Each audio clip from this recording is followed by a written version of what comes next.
సంవత్సరాల తరబడి ఎన్ని మందులు వాడినా మీ మోకాల నొప్పులు తగ్గట్లేదా? ప్రాణ పెయిన్ క్లినిక్ లో అత్యాధునిక చికిత్స. ఆంధ్రప్రదేశ్ ఎన్నికలకు నువ్వా నేనా అన్నట్టుగా ప్రచారం జోరందుకుంది. అధికార వైసీపీ ఒక పక్క, టీడీపీ, జనసేన, బీజేపీ కూటమి మరో పక్క ఎన్నికల రణరంగంలో పోటీ పడుతున్నాయి.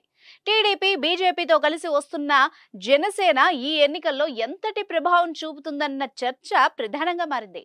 ముఖ్యంగా జనసేనాని పవన్ కళ్యాణ్ పోటీ చేసే పిఠాపురం నియోజకవర్గం మరింత హాట్ టాపిక్ అయింది. పవన్ గెలుపు కోసం ఎంతో మంది అభిమానులు, కార్యకర్తలు ఆతృతగా ఎదురుచూస్తున్నారు.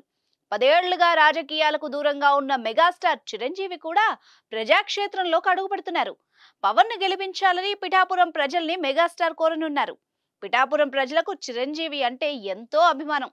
ఎందుకంటే 2009లో చిరంజీవి పార్టీ ప్రజారాజ్యం గెలిచిన నియోజకవర్గాల్లో పిఠాపురం కూడా ఒకటి.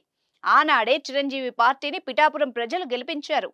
మరో ట్విస్ట్ ఏంటంటే ఆనాడు పిఠాపురంలో చిరంజీవి ప్రజారాజ్యం అభ్యర్థిగా ఎన్నికల బరిలో దిగింది వంగా గీతానే.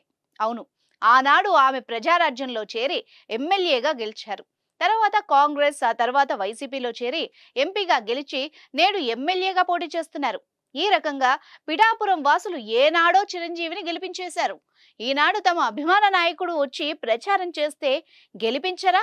అందులోనూ పవన్ కళ్యాణ్ గెలిపించకుండా ఉంటారా అని ఎనలిస్టులు అంచనా వేస్తున్నారు. అసలే మంచి వేవ్ మీదున్న జనసేన చిరు ఎంట్రీతో మరింత జోష్ మీదకొస్తుందని విశ్లేషకులు అంచనా వేస్తున్నారు. పిఠాపురంలో పవన్ గెలుపు కోసం కాకుండా మెజార్టీ గురించే ప్రజలు చర్చించుకుంటున్నారట.